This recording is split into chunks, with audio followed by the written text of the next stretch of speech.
Warahmatullahi wabarakatuh.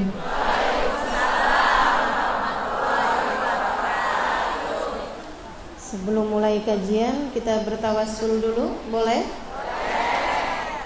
Tawassul itu artinya berdoa dengan kemuliaan orang-orang mulia, sehingga doa-doa kita diijabah Allah Subhanahu wa ta'ala. Kita bertawassul dengan baginda kita Nabi besar Muhammad. Kita berdoa meminta kepada Allah Subhanahu wa ta'ala, semoga dengan berkatnya Nabi Muhammad doa-doa kita diijabah Allah Subhanahu wa ta'ala. Kita juga bertawassul dengan segenap sahabat Nabi kita Muhammad sallallahu alaihi wasallam. Terutamanya natawassal bil Hubabah, kita bertawassul dengan Al-Hubabah Sayyidah Khadijah bintu Khuwailid, istri dari baginda kita Nabi besar Muhammad. Wal Batulil Mustatabah, dan juga bertawassul dengan Sayyidah Fatimatuz Zahra Al-Batul.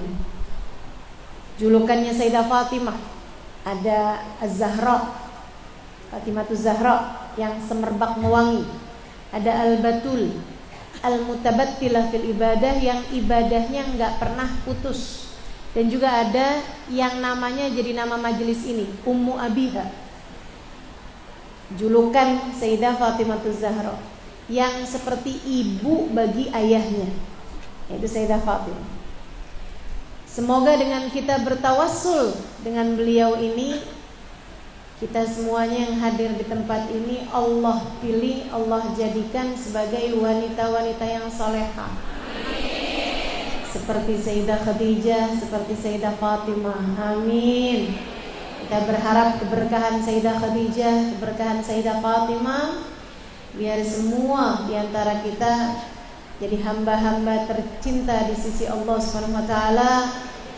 Bagus ibadahnya, bagus akhlaknya. Amin ya rabbal. Doanya macam-macam. Yassarallah ma ta'assar, semoga Allah mudahkan segala kesulitan kita. Wa kafa syarrul ghilaba, Allah jauhkan kita dari segala kejahatan-kejahatan. Rabbana yu'tir raghaib, Allah kabulkan segala hajat-hajat kita. Yang belum nikah, kepengen nikah, semoga Allah Subhanahu wa ta'ala dekatkan jodohnya. Kenapa yang bilang amin pada tua-tua nih ya?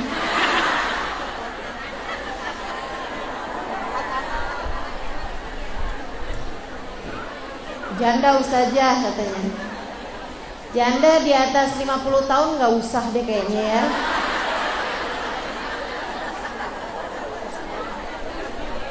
Sian anak-anak muda. Mudah-mudahan yang sudah berumah tangga, yang punya rumah tangga, Allah jaga rumah tangganya.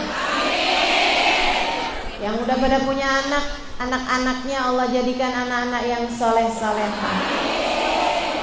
Rabbana yu'tir raghaib, semoga Allah kabulkan segala hajat-hajat kita insyaallah. Fa'asa yubri dimami, semoga Allah ampuni dosa-dosa kita. Allahum fukur rahina, semoga Allah menangkan kita menghadapi hawa nafsu dan bisikan setan. Allahum yakduna daini, yang pada punya utang, semoga Allah mudahkan melunasi hutangnya.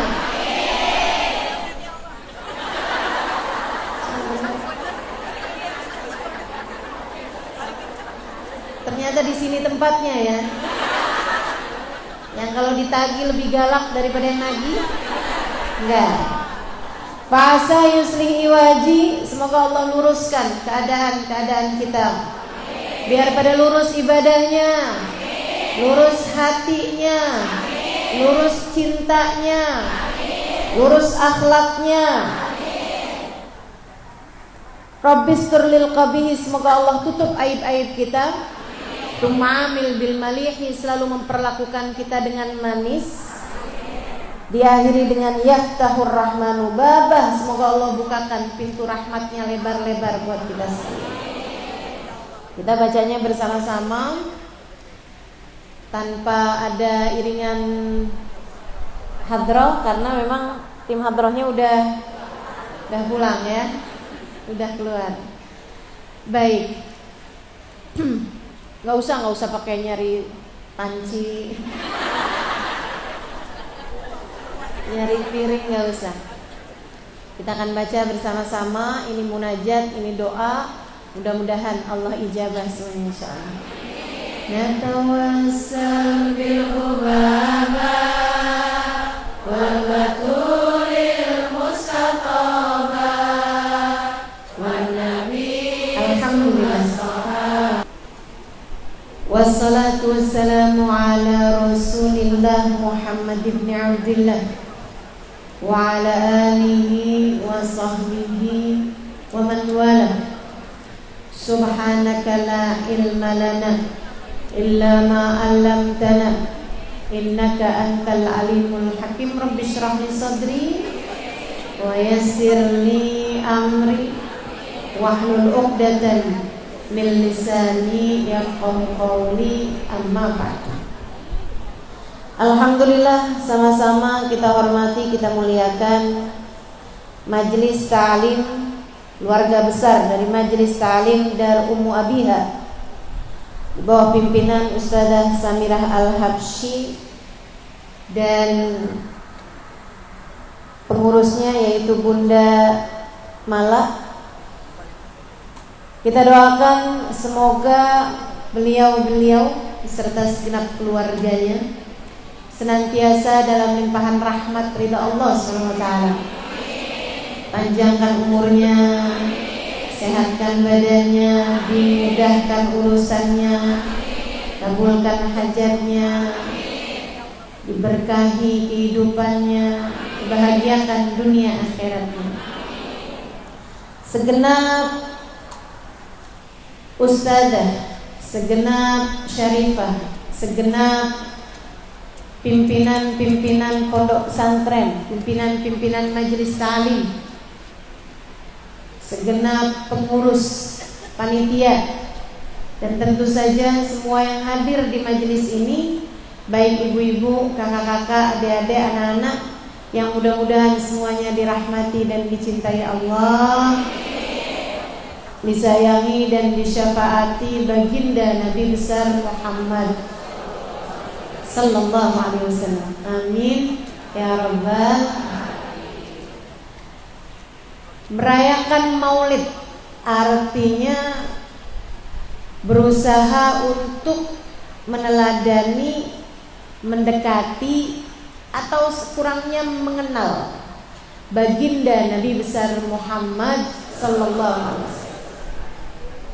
Nabung cinta, ini istilah saya nih. Merayakan Maulid Nabi Muhammad artinya adalah menabung cinta untuk kita bawa pulang menuju Allah Subhanahu wa taala, untuk kita bawa pulang menuju alam akhirat kita. Sering saya sampaikan di mana-mana, jangan berani mati tanpa bawa cinta kepada Nabi. Andalan kita, simpanan kita, tabungan kita, harapan kita. Di saat kita merasa ibadah kita meski seperti apapun kita usahakan, palingan segini-gini aja. Betul Bu? Sholat sih tapi pikiran gelambiar kemana-mana. Betul? Sholat sih iya, tapi saya merasa sholat saya masih sangat bising, atau setidaknya berisik. Berisiknya bukan dari luar, berisik dari dalam diri sendiri. Sambil sholat, sambil mikir, abis ini mau masak apa. Ini ibu-ibu sih, bukan saya. Saya nggak masak soalnya. Sambilan sholat, sambil mikir, saya habis ini mau ngomong apa. Itu saya. Emang ibu pikir saya kalau ngomong aja Bu, nggak pakai mikir? Pakai mikir. Masya Allah, bising, berisik. Sholat kita ini masih rasanya malu menuju akhirat dengan membawa sholat yang berantakan semacam itu. Kayak belum pantas gitu buat kita bawa menghadap Allah. Dari 4 rakaat duhur khusyuknya berapa detik? Dari 4 rakaat asar ingat Allahnya berapa detik?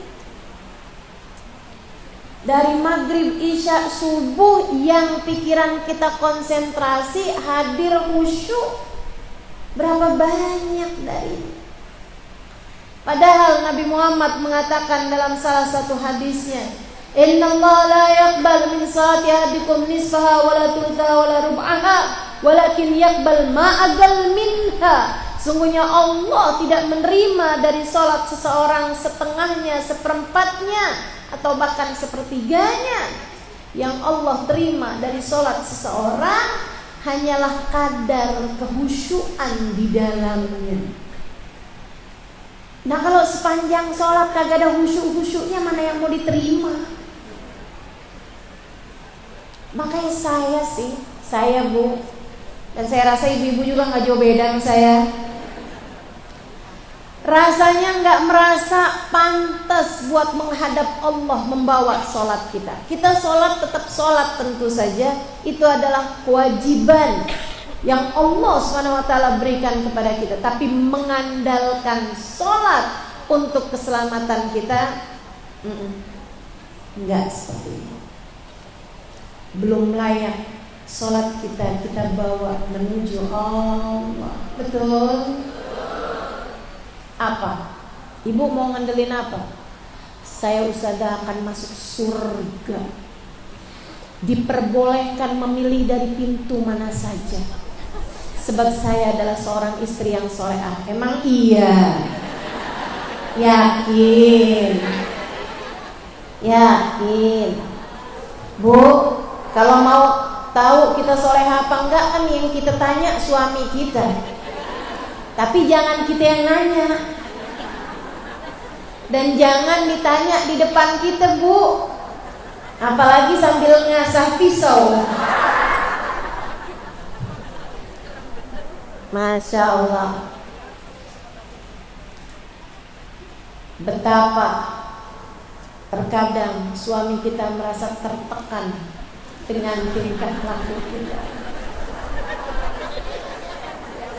Betapa sebenarnya suami kita seringkali merasa bahwa kita adalah beban terberat dalam hidupnya.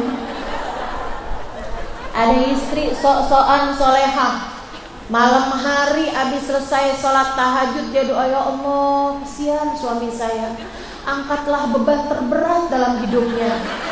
Doanya diijabah, besoknya dia mati. Ternyata dia ya jadi beban terberat bagi suami. Rasanya gak pantas buat ngandalin kesolehan kita. Rasanya gak layak untuk kita bawa menghadap Allah SWT, meskipun kita tetap berusaha. Yang jadi istri berusaha buat jadi istri yang soleha, kan begitu? Yang masih pada punya orang tua belajar terus berusaha untuk bisa jadi anak yang berbakti pada orang tuanya. Belajar kita terus. Sehingga sekalian saya muliakan, tapi mengandalkan kebaikan kita untuk kita bawa menghadap Allah SWT di hari hisab yang sangat panjang, di hari mahsyar yang sangat panjang, bahkan di saat kita melewati jembatan yang sangat panjang, hingga akhirnya berujung antara surga atau neraka. Andalan kita untuk masa panjang seperti itu rasanya nggak pantas jika itu berupa sesuatu yang pendek dan sedikit. Ibadah kita pendek dan sedikit, akhlak kita pendek dan sedikit, kebaikan kita pendek dan sedikit, kesabaran kita pendek dan sedikit. Betul nggak Bu? Makanya ibu suka nanya, Ustazah, sabar kan ada batasnya, nah pendek. Jadinya berasa ada batasnya. Sedikit, jadinya cepet habis. Sudah habis kesabaran saya, katanya gitu. Dibilang sama suaminya, kata suaminya, saya udah dari dulu habisnya.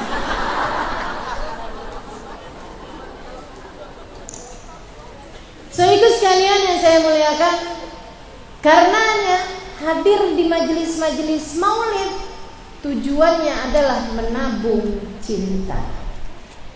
Kepada siapa?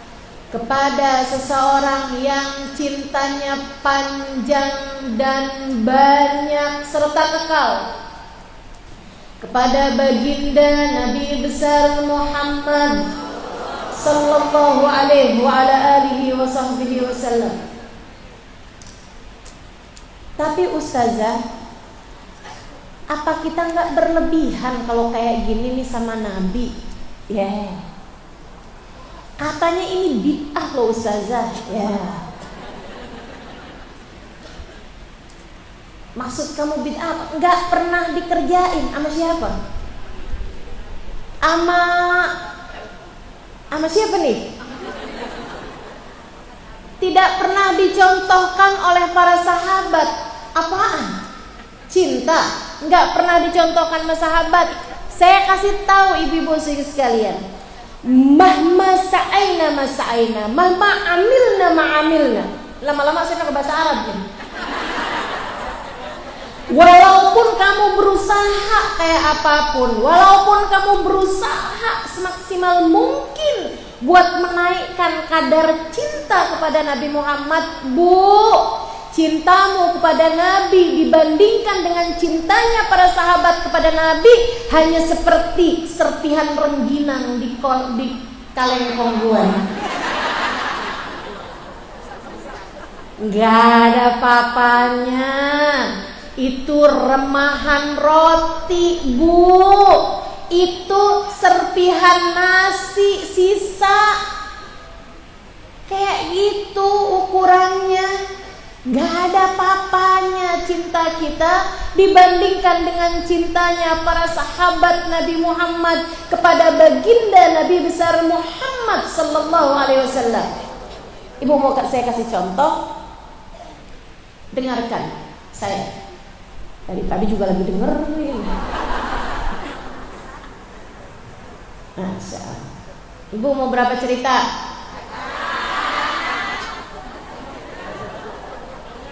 2 apa 3? 5. Oke. Cerita pertama. Seorang sahabat namanya Thauban. Tadi udah diceritain belum? Belum.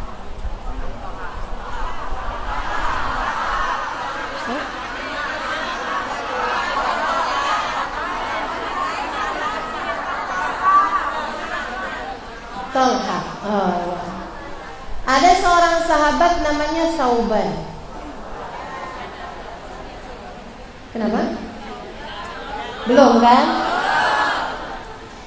Bu, Thauban ini Bu, berapa tahun terakhir, berapa bulan terakhir kelihatan tambah kurus. Kurusnya itu sampai kayak kurus sakit itu loh. Ceking gitu. Tambah lama tuh tambah kelihatan ceking gitu. Tambah lama tuh mukanya kelihatan tambah pucet, badannya tambah ringkih. Sahabat-sahabat ngelihat dia tuh kayak sian amat nih orang. Suka ditanyain, Thauban, kamu kenapa? Jawabannya Thauban, nggak apa-apa. Mirip jawaban istri kalau ditanya sama suaminya. Nggak apa-apa. Oh ya udah kalau gitu, dasar nggak peka.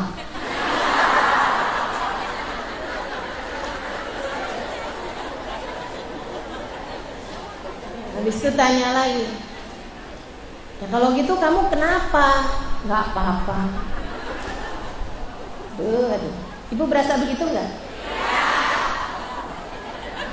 Tanyain mau makan apa, terserah. Ya udah kalau gitu kita makan nasi padang aja ya, bosen. Terus mau makan apa? Terserah. Gitu aja tuh. Sampai lapar dua-duanya. Sehingga sekalian yang saya muliakan, nih Thauban ditanyain sama para sahabat, "Malaka ya Thauban? Kamu kenapa wahai Thauban?" Thauban tidak pernah mau menjawab. Sampai satu waktu keadaannya terus berlanjut, tubuhnya semakin ringkih, mukanya semakin pucat, badannya semakin lemah. Dia ditanya sama Nabi Muhammad, "Ya Thauban, mali araka nahilal jism musfarlam." Kenapa ya Thauban? Kamu saya liatin tambah lama tambah kurus, tambah lama tambah pucat mukamu, tambah lemah badanmu. Ada apa denganmu wahai Thauban? Thauban ditanya gitu sama Nabi Muhammad. Nah yang menyebabkan beliau seperti itu adalah Nabi Muhammad, kan jadi bingung jawabnya. Thauban nunduk aja. Terus dia bilang, "Ya'dzirni ya Rasulullah. Maafkan saya wahai Rasul." Maksudnya tuh kayak yang boleh gak jawab gak Rasul gitu. Nabi tetap, "Malak ya Thauban, akhbirni." Kenapa kamu Thauban? Beritahulah pada. Akhirnya Thauban pun cerita, "Ya Rasulullah, ana rajul mutahammil." Wahai Rasul, saya ini adalah seorang laki-laki yang tahan. Saya seorang laki-laki yang kuat. Saya Rasulullah, kalau harus puasa atau harus nggak makan, atau saya sangat lapar tapi nggak ada makanan yang bisa saya makan, saya tahan lapar wahai Rasulullah. Saya tahan lapar, saya kuat nahan lapar. Saya kalau haus tapi nggak ada air yang bisa saya minum, saya tahan haus wahai Rasulullah.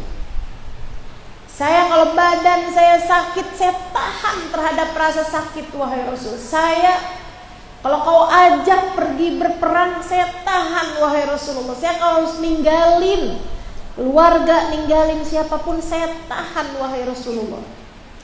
Saya adalah seseorang yang kuat.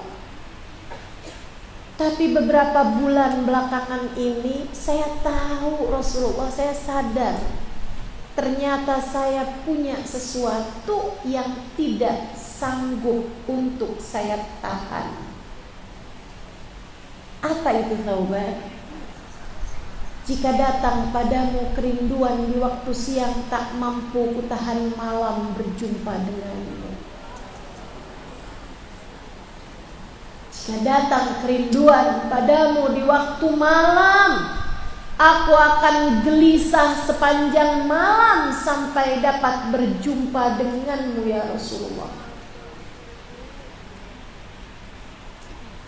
Saya pun bersyukur bahwa di atas muka bumi ini saya tinggal bersama denganmu, menjadi salah satu dari sahabatmu, dan engkau begitu mudah untuk kami temui wahai Rasulullah. Nabi jadi imam setiap sholat 5 waktu, gampang ditemuinya. Kayak ibu-ibu gampang ketemu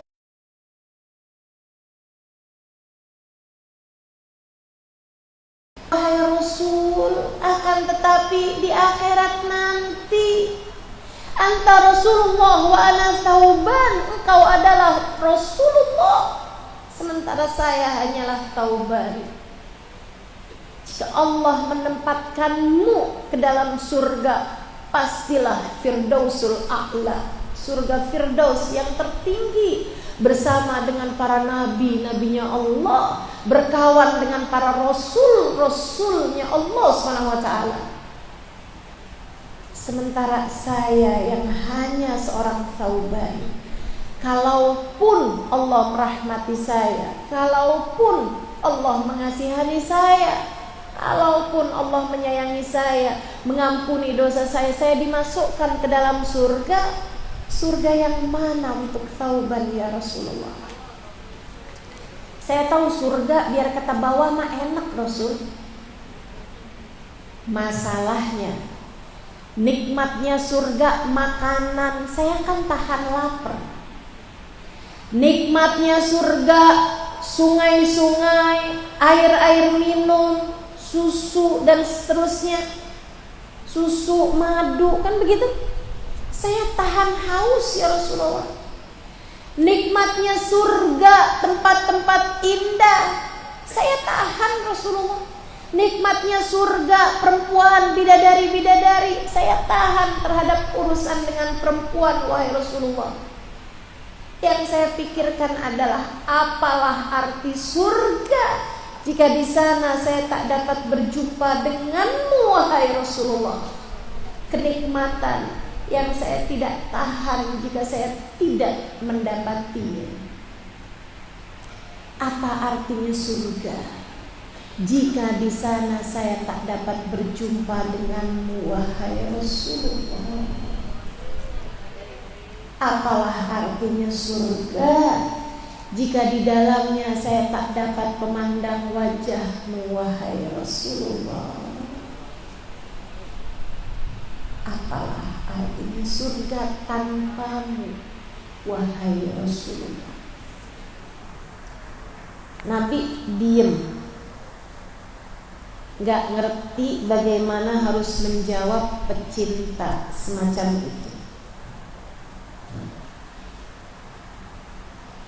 Dari sini kamu bisa tahu cintamu kepada Nabi Muhammad dengan cintanya Thauban kepada Nabi Muhammad bukankah setara rengginang di kaleng kongguan?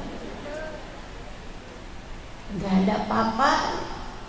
Kita mencinta iya, makan kita mencinta iya, tidur aja. Pernahkah ada satu malam dalam hidupmu matamu tak dapat terpejam karena hatimu bergemuruh rindu kepada baginda Nabi Muhammad? Pernahkah? Pernahkah rasa makanan menjadi tak lagi enak karena hatimu sedang diranda kerinduan kepada Nabi besar Muhammad? Pernahkah di saat ada seseorang yang meninggalkanmu, rasa tersebut menjadi biasa-biasa saja? Seseorang yang kamu sayang meninggalkanmu, rasa tersebut menjadi biasa-biasa saja karena kamu bilang siapapun boleh meninggalkan saya asal tidak Nabi Muhammad sallallahu alaihi wasallam. Saudaraku sekalian yang saya muliakan, nih rindu, cinta yang luar biasa tingginya dicontohkan, dipraktekkan, dialami oleh para sahabat-sahabat Nabi besar Muhammad sallallahu alaihi wasallam. Kita mah dibandingkan dengan mereka nggak ada apa-apanya. Gimana kamu mau bilang bahwa cintamu kepada Nabi Muhammad adalah sesuatu yang bid'ah? Ia adalah dicontohkan dengan begitu luar biasa oleh sang baginda, sahabat-sahabat para sahabat Nabi Muhammad sallallahu alaihi wasallam. Udah ada contohnya banyak. Nabi diem. Tapi Allah gak diem.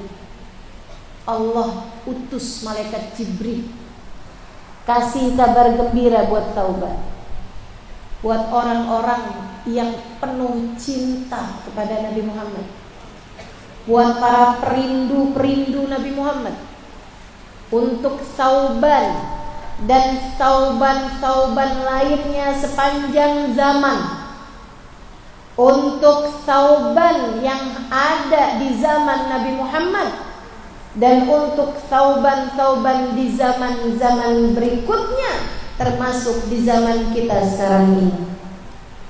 Para pecinta, malaikat Jibril menurunkan untukmu firman Allah Ta'ala. Turun malaikat Jibril memberi ayat kepada Nabi Muhammad, membacakan ayat pada Nabi Muhammad dari Allah Subhanahu wa taala. A'udzu billahi minasyaitonir rajim. Man yuti'illaha war rasul fa ulaika ma'al ladzina an'ama Allahu 'alaihim minan nabiyyina was-siddiqina wasyuhada'i was-shalihin wa hasuna ulaika rafiqa dzalikal fadlu minallah wa kafaa billahi alima.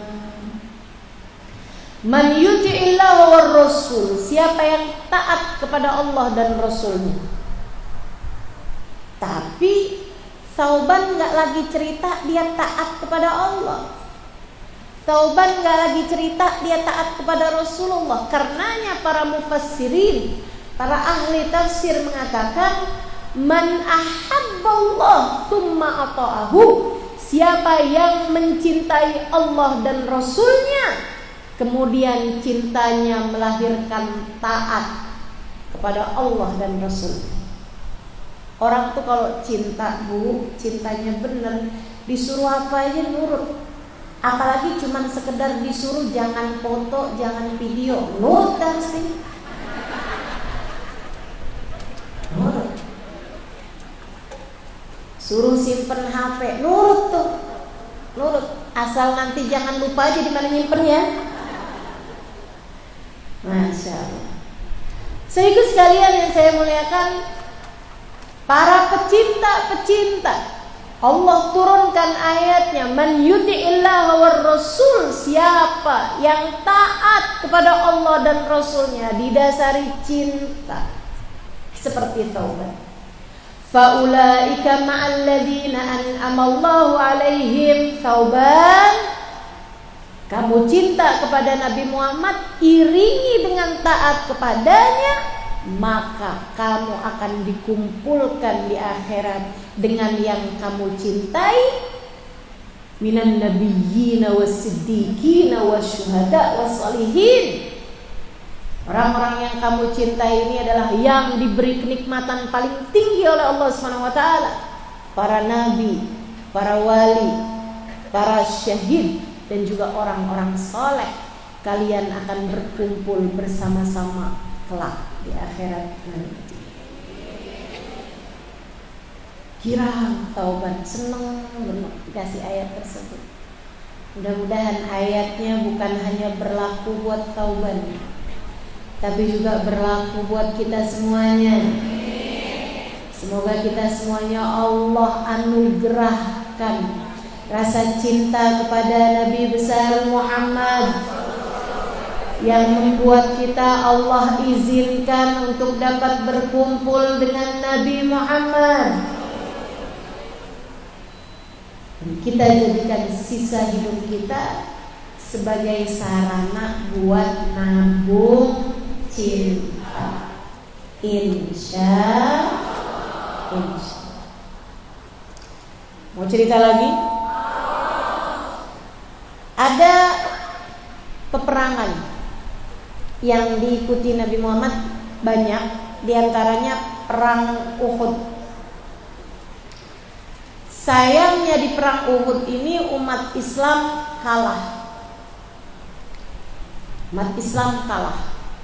Nabi diserang dari berbagai macam penjuru.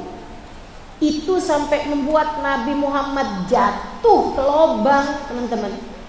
Nabi Muhammad sujjajabinu, dahinya berdarah, terluka dahinya, darahnya sampai banyak banget keluar, netes ditadah sama Nabi Muhammad alaihissalam dengan tangan beliau. Di perang itu pula Nabi Muhammad kena hantam hingga sampai 2 gigi geraham beliau tanggal. Luka cukup parah, luka sangat parah. Di peperang itu juga Nabi Muhammad pipinya besi, di baju besinya beliau nyangkut di pipinya baginda Nabi besar Muhammad sallallahu alaihi wasallam. Di peperangan itu pula keadaan Nabi Muhammad sangat parah hingga bahkan kaum kafir Quraisy mengumumkan bahwa Muhammad mati. Nabi Muhammad telah mati, telah tewas dalam peperangan tersebut. Berita tersebut menyebar hingga sampai ke Madinah. Ada seorang perempuan di dalam rumahnya. Ia kalang kabut ketika mendengar kabar Rasulullah mat, Rasulullah ustushhid. Nabi Muhammad sudah meninggal, Nabi Muhammad sudah tewas di medan peperangan, Nabi Muhammad telah syahid. Dia dengar kabar tersebut, dia lari dari rumahnya. Dia cari tahu. Nabi Muhammad meninggal. Nabi Muhammad meninggal. Katanya begitu. Dia masuk lagi ke dalam rumah dalam keadaan gelisah. Dia jalan, dia duduk, dia berdiri, nggak bisa bertahan dalam satu keadaan karena kegelisahan hatinya. Dia bayangkan Nabi Muhammad meninggal dunia, panik hatinya. Diusapnya air mata yang tanpa lagi terasa terus berkeluaran dari kedua matanya. Beberapa jam kemudian dia dengar suara langkah-langkah kaki.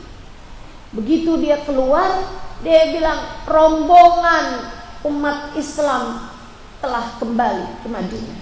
Dia pun bersegera keluar dari rumahnya dan ikut serta menyambut di jalanan menuju gerbang masuk kota Madinah. Datang rombongan.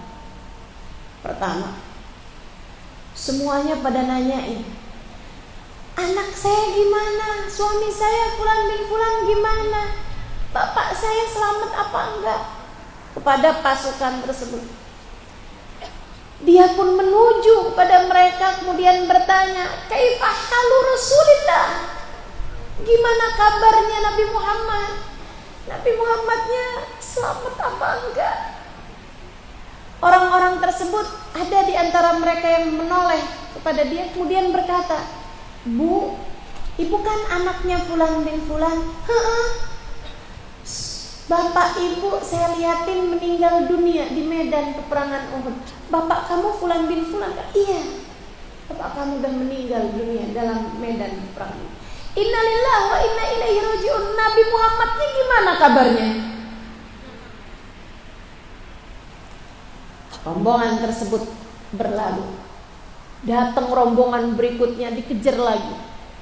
"Kaifa halu Rasulillah ya nas? Kaifa halu Rasulillah?" Semuanya gimana kabarnya Nabi Muhammad? Seorang di antara mereka menoleh, Ibu kan istrinya Fulan bin Fulan." "Iya betul, itu suami saya." "Bu, suami ibu meninggal dunia dalam medan peperangan Uhud." "Innalillahi wa inna ilaihi raji'un." Nabi Muhammad gimana kabarnya? Hati penuh cinta. Cinta kita nih dibandingkan sama mereka seperti remahan rengginan di kaleng kongguan. Saya lagi nggak ngendorse kongguan ini ya. So itu sekalian yang saya muliakan. Sampai kemudian datang lagi rombongan berikutnya memberitahu anaknya meninggal dunia. Datang lagi rombongan berikutnya ngasih tahu anaknya yang lain meninggal dunia. Dan setiap kali dikabarin seperti itu, dia hanya berkata, "Kaifa halu Rasulillah?" Bagaimana kabarnya Rasulullah? Sampai dia dengar kabar Nabi Muhammad baik-baik aja, Nabi Muhammad selamat, Nabi Muhammad terluka tapi beliau selamat. Haruni, di mana memangnya Nabi Muhammadnya? Nanti Nabi Muhammad masih dalam perjalanan. Sampai ketika dia lihat satu rombongan yang di sana ada Nabi Muhammadnya. Nabi Muhammad tuh kalau ada dalam satu rombongan selalu terlihat. Kenapa? Selalu ada awan menaungi kemanapun Nabi Muhammad berjalan.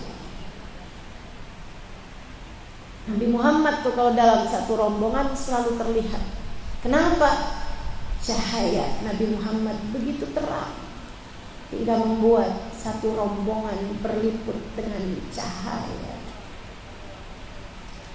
Semoga satu hari Allah izinkan kita menatap indah cahaya. Sahabat perempuan ini, dia berlari menuju rombongan tersebut.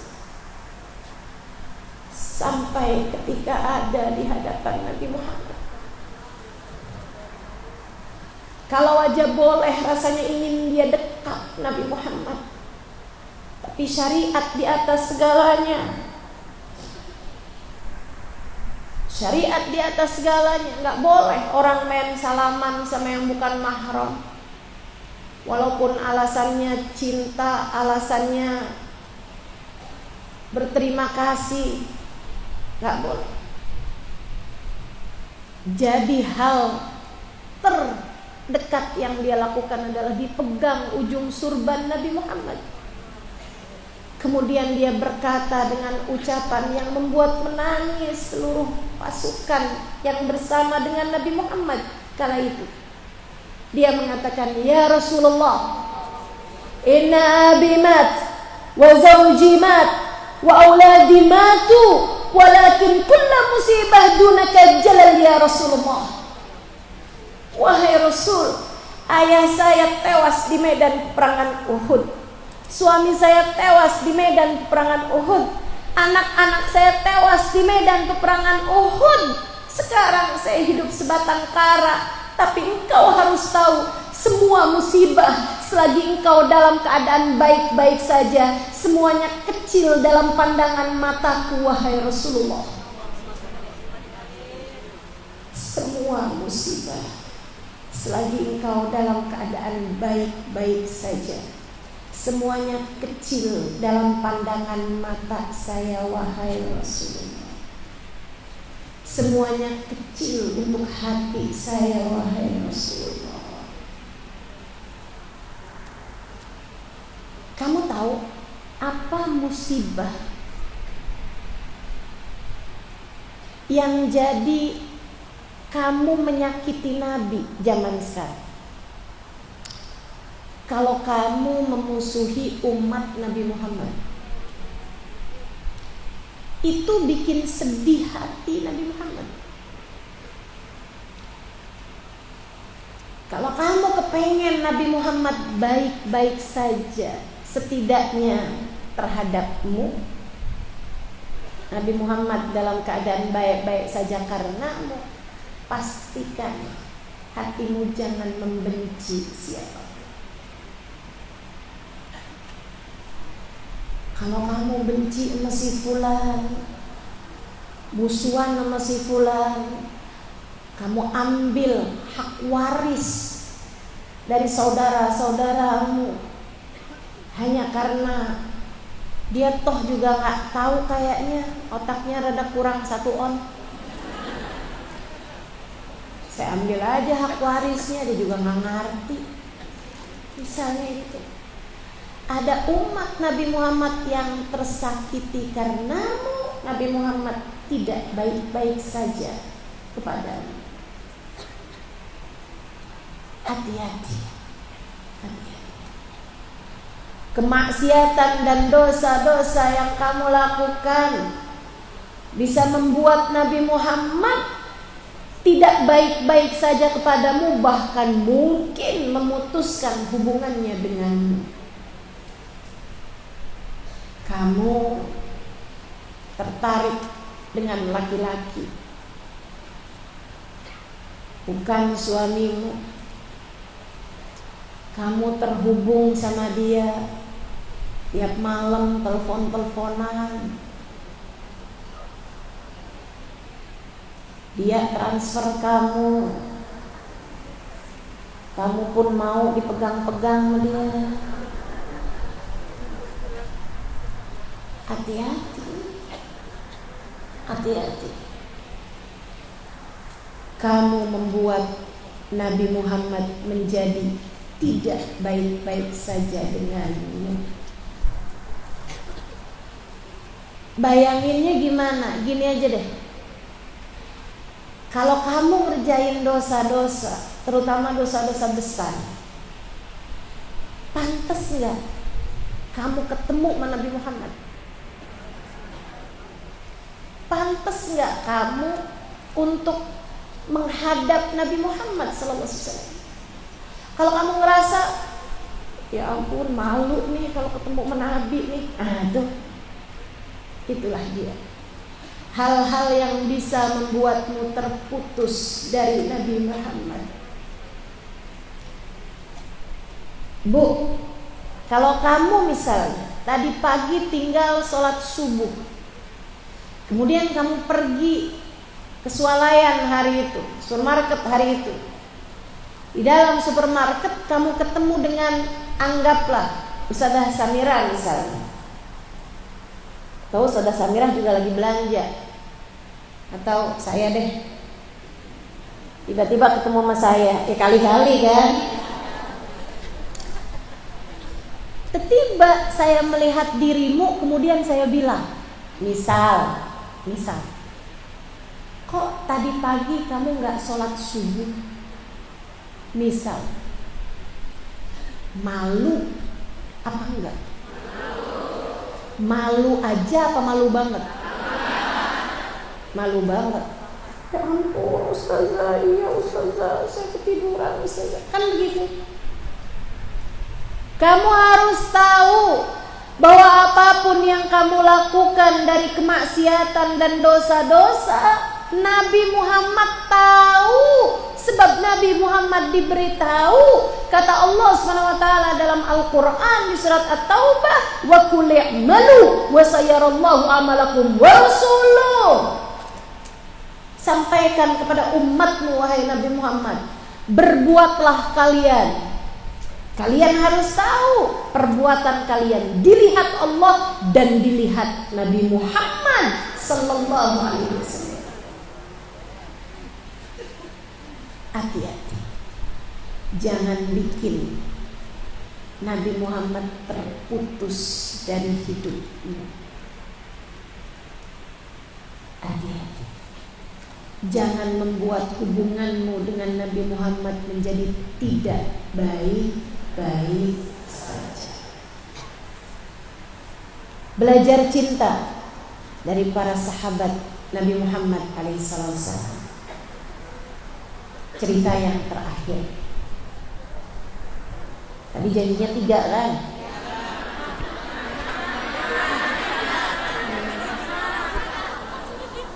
So itu sekalian yang saya muliakan, guru cinta kita namanya Sayyidina Abu Bakr As-Siddiq radhiyallahu ta'ala anhu wa arda. Cerita ini mungkin jarang-jarang kamu dengar. Cobalah dengarkan. Ada dalam riwayat Bukhari. Nabi Muhammad waktu hijrah sama Sayyidina Abu Bakar melalui beberapa malam yang sangat panjang, beberapa hari yang sangat panjang, lebih dari 2 mingguan gitu ya, 2 atau 3 minggu Nabi Muhammad hijrahnya. 3 hari aja sembunyi di Gua Tur, terus beberapa hari bangun Masjid Quba, sisanya di perjalanan-perjalanan. Musim panas. Kata Sayyidina Abu Bakar, saya liatin Nabi Muhammad di waktu siang nih, waktu siang, mungkin jam-jam 11 atau mungkin jam-jam 1 gitu. Sayyidina Abu Bakar cerita, saya liatin Nabi Muhammad di atas untanya terkantuk-kantuk. Dia bilang, saya pun mencari-cari tempat yang enak untuk istirahat karena melihat Nabi Muhammad sangat lelah. Bu, ini perjalanan berdua. Tapi rasa cinta di hati Sayyidina Abu Bakar membuatnya tidak pernah melihat dirinya. Dia gak pernah lihat, iya nih saya capek banget nih, ampun saya kayaknya sakit ya Allah, ngantuk. Gak pernah. Cinta membuatnya hanya peduli kepada kekasih hatinya, kepada yang dicintai, Nabi Muhammad SAW. Ya Allah, Nabi Muhammad lelah nih. Jadilah Sayyidina Abu Bakar nyari-nyari, sambilan jalan tuh sambil lihat kanan kiri. Kata Sayyidina Abu Bakar, sampai aku lihat ada di antara dua gunung gitu ya, di bawahnya tuh ada kayak semacam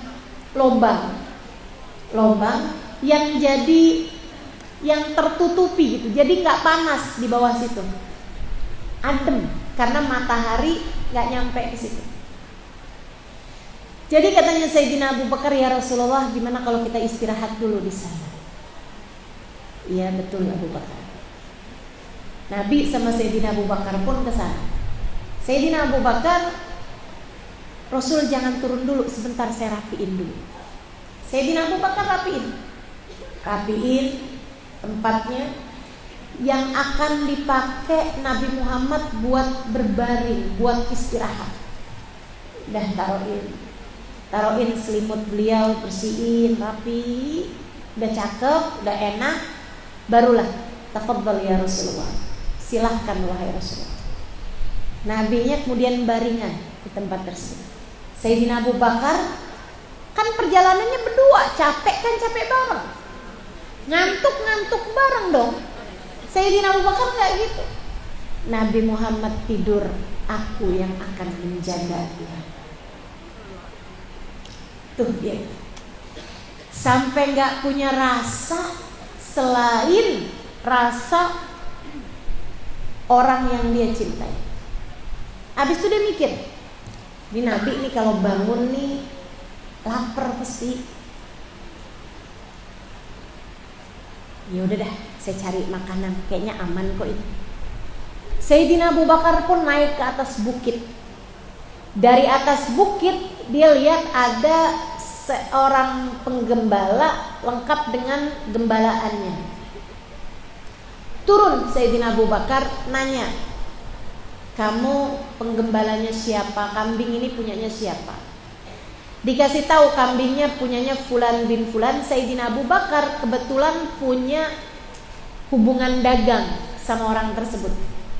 Jadi itu boleh buat ngambil susunya, buat minta susunya itu boleh, atau bahkan minta dipotongin kambingnya itu boleh kalau memang punya hubungan dagang. Jadi Sayyidina Abu Bakar bilang, sampaikan kepada tuanmu, saya Abu Bakar ibn Abi Quhafah, tolong saya minta susunya. Dia bilang baik. Diperahkanlah susu. Taruh di, kalau zaman dulu tuh gelas sama mangkok tuh satu. Jadi gelasnya itu mirip mangkok gitu ya. Kas namanya, gitu ya. Taruhin tuh di situ. Diambil sama Sayyidina Abu Bakar. Ibu-ibu sekalian yang tahu, orang yang pernah tinggal di Arab, kalau lagi musim panas tuh Bu, susu yang keluar dari kambing, dari unta, dari sapi itu juga susunya panas. Jadi Sayyidina Abu Bakar mikir nih gimana nih cara ngademin susu. Sayyidina Abu Bakar kemudian punya kayak baskom gitu. Sama Sayyidina Abu Bakar air yang dimiliki Sayyidina Abu Bakar di girbah tempat airnya yang terbuat dari kulit, ya biasanya kulit kambing. Nah itu tuh air yang beliau punya dituangin, tuh dingin banget kayak digentong. Air kalau dimasukin ke kulit itu, airnya kan dingin. Mangkoknya ditaruh di tengah-tengahnya, digoyang-goyang sama Sayyidina Abu Bakar sampai akhirnya susunya jadi dingin. Habis susunya jadi dingin, airnya dimasukin kembali, digirbah, dibawa lagi. Beliau pun Terima kasih sama si gembala tadi ini, bawa tuh susu. Dilihatnya Nabi Muhammad udah bangun. Wahai Rasulullah, silahkan diminum susunya. Punyanya orang yang saya punya hubungan bisnis sama dia, wahai Rasul. Fulan bin Fulan. Ceritain Sayyidina Abu Bakar. Baik, wahai Abu Bakar. Bu, dengerin. Ini bagian paling romantisnya. Ini bagian yang membuat saya ketika mendengar cerita ini tertegun, terkesiap, terpesona, termenung, dan merasa bahwa cinta saya kepada Nabi Muhammad seperti remahan rengginang di kain perempuan. Nggak ada papanya. Bu, Sayyidina Abu Bakar juga lapar, orang perjalanannya berdua. Sayyidina Abu Bakar juga haus, berjalannya berdua. Nabi Muhammad minum susu tersebut. Lebih ya Abu Bakar, terima kasih. Diambil tuh susu, glek glek glek glek, diminum sama Nabi Muhammad. Sayyidina Abu Bakarnya nontonin, ngeliatin. Diminum lagi sama Nabi Muhammad, glek glek glek glek glek. Kemudian berhenti lagi, diminum lagi sama Nabi Muhammad, glek glek glek, berhenti lagi. Sampai habis susunya. Nabi Muhammad yang minum. Tapi yang membuat saya terkesima adalah ucapan Sayyidina Abu Bakar Siddiq, di mana beliau mengatakan, "Fasyariban Nabi sallallahu alaihi wasallam hadzal laban hatta tawaitu ana." Nabi Muhammad meminum susu tersebut hingga habis, maka hilanglah dahagaku. Tunggu. Yang minum siapa? Nabi Muhammad. Yang bilang maka hilanglah dahagaku siapa? Sayyidina Abu Bakar. Maka hilanglah dahagaku. Cinta di hati Abu Bakar membuatnya tak lagi satu hati, akan tetapi bahkan satu badan. Tak hanya sehati, tapi juga sebadan. Nabi yang minum, Sayyidina Abu Bakar yang hilang dahaga. Cinta macam apa itu? Nah kalau kamu sih, kita sih ngaku cinta, urusannya cuma duduk di majelis, sholawatan sambil goyang-goyang. Betul? Ngaku cinta, masalahnya cuma dengerin saya bercerita sambil mata rada piep-piep gitu. Betul? Enggak. Masa iya sambil ngantuk?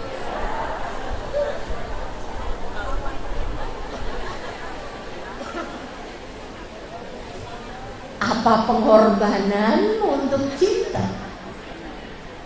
Saudariku sekalian yang saya muliakan, maka kayak apa yang kita kerjakan nih, baca sholawatan, itu sih lebih kayak menyenangkan diri kita sendiri, bukan menyenangkan yang kita cintai. Meskipun ya namanya kan serpihan menghina, nggak apa-apa lah ya, belajaranlah terus. Karena ya seperti yang tadi saya sampaikan di awal, tiap kali hadir majelis maulid, niat nabung cinta. Belajar terus buat mencinta. Belajar terus untuk bisa menaikkan level cinta kita kepada baginda Nabi besar Muhammad sallallahu alaihi wasallam, agar meskipun jauh kadarnya daripada para sahabat-sahabat yang tadi telah saya ceritakan, meskipun jauh nilainya dibandingkan dengan orang-orang mulia yang ada di atas kita, tapi kita yang belajaran, semoga Allah beri rasa di hati kita, rasa cinta yang meskipun sedikit, mudah-mudahan membuat kita kelak di akhirat nanti dapat berjumpa dengan Nabi besar Muhammad. Hiduplah dalam jalan taat, hiduplah dalam jalan cinta. Ikuti jejak Nabi kita Muhammad sallallahu alaihi wasallam dalam kehidupan. Patuhi apa yang diajarkan oleh Nabi Muhammad sallallahu alaihi wasallam kepada kita. Jangan sakiti siapapun, jangan benci siapapun. Takut hubungan kita putus dari Nabi Muhammad sallallahu alaihi wasallam. Selebihnya berusaha kita sayangi semua umat Nabi Muhammad, berusaha kita doakan seluruh umat Nabi Muhammad, berusaha untuk membuat baginda Nabi besar Muhammad sallallahu alaihi wasallam tersenyum memandang kita. Ala hadhihi niyah bikulli.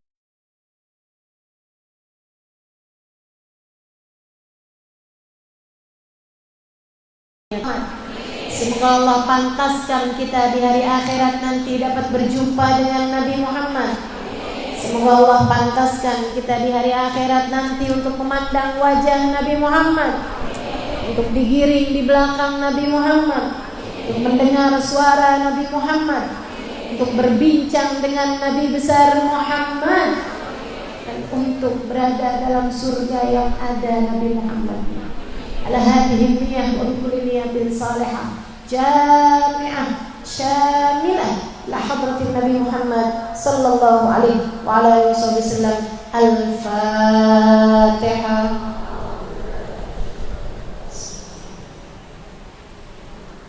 Ar-Rahmanir-Rahim. Maliki yaumiddin. Iyyaka na'budu wa iyyaka nasta'in. Ihdinas siratal mustaqim. Siratal ladzina an'amta 'alaihim ghairil maghdubi 'alaihim waladdallin. Amin. Allahumma bihaqqil Fatihah, hurmatil Fatihah, hurmatil Fatihah. Aftah lana abwabal khair, wa'amil lana muamalata ahlal khair, fina min jamil fitan wal mihan wa as-sabair, innaka wali kulli khair, tafadhil bi kulli khair, bi rahmatika ya arhamar rahimin. Allahumma rizqna hubbaka wa hubba man yuhibbuka wa hubba kulli amalin yuqarribuna ila hubbika waj'al hubbaka wa hubba nabiyyika Muhammadin sallallahu alaihi wasallam ahabba ilaina mimma siwakuma. Ya Allah, karuniakanlah kepada hati kami rasa cinta kepadamu, rasa cinta kepada Nabi Muhammad sallallahu alaihi wasallam, dengan cinta yang menyelamatkan kami dunia hingga akhirat, dengan cinta yang membuat kami pantas untuk berada di belakang Nabi Muhammad, dengan cinta yang membuat kami pantas berada dalam rombongan Nabi Muhammad. Ya Allah, jika selama ini kami tidak pantas untuk masuk dalam rombongan Nabi Muhammad disebabkan karena banyaknya dosa-dosa kami, karena ketidakmampuan kami mengolah hati kami, karena banyaknya penyakit-penyakit dalam hati-hati kami mohon kepadamu ya Allah, ya Allah, ya Allah, ampunilah segenap dosa-dosa kami ya Allah, tutupilah segenap aib-aib kami ya Allah, bersihkanlah hati-hati kami, angkat segala penyakit-penyakitnya ya Allah. Jika kebencian dalam hati kami kepada seseorang dari umat Nabi Muhammad menghalangkan kami untuk berada dalam rombongan Nabi Muhammad, kami mohon padamu ya Allah, angkat jauh-jauh penyakit itu dari dalam hati kami ya Allah. Jadikan kami selalu mencintai umat Nabi Muhammad, baik yang ada ataupun yang sudah meninggal dunia. Jadikan hati kami dipenuhi dengan cinta kepada Nabi Muhammad dan kepada semua yang dicintai oleh Nabi Muhammad. Ya Allah, ampunilah pula dosa kedua orang tua kami, ampunilah dosa suami kami, ampuni dosa anak-anak kami, ampuni dosa saudara-saudari kami, ampuni dosa sahabat-sahabat kami. Kumpulkan kami telah berada dalam rombongan Nabi Muhammad ya Allah. Jangan ada yang tertinggal siapapun ya Allah. Jangan ada yang dipecat seorang pun ya Allah. Jangan ada yang diusir siapapun ya Allah. Terimalah semuanya ya Allah. Terimalah semuanya ya Allah. Tetapkanlah iman dan Islam di dalam hati kami sampai kami mati. Jadikanlah kalimat terakhir yang keluar dari lisan kami saat ajal menjemput kami adalah kalimat La ilaha illallah. La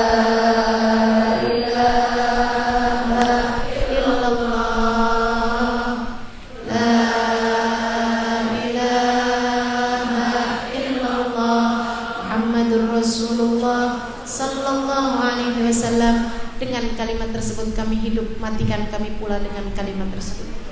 Dengan kalimat tersebut kami hidup. Saat masuk ke dalam alam kubur, bawakan kalimat tersebut bersama dengan kami ya Allah. Di padang mahsyar nanti sertakan kalimat tersebut bersama dengan kami. Yaumil hisab nanti sertakan kalimat tersebut bersama dengan kami. Hingga saat kami melewati jembatan Sirat, kami dapat selamat dengan menjadi umat Islam, dengan membawa kalimat tersebut ya Allah. Allahumma rabbana atina fid dunya hasanah wal akhirati hasanah wa qina adzabannar. Ya Allah, sehatkanlah yang sedang sakit di antara kami. Mudahkanlah yang sedang sulit di antara kami. Kabulkanlah hajat bagi yang sedang memiliki hajat di antara kami. Sallallahu ala sayyidina Muhammadin wa alihi wasallam walhamdulillahi rabbil alamin.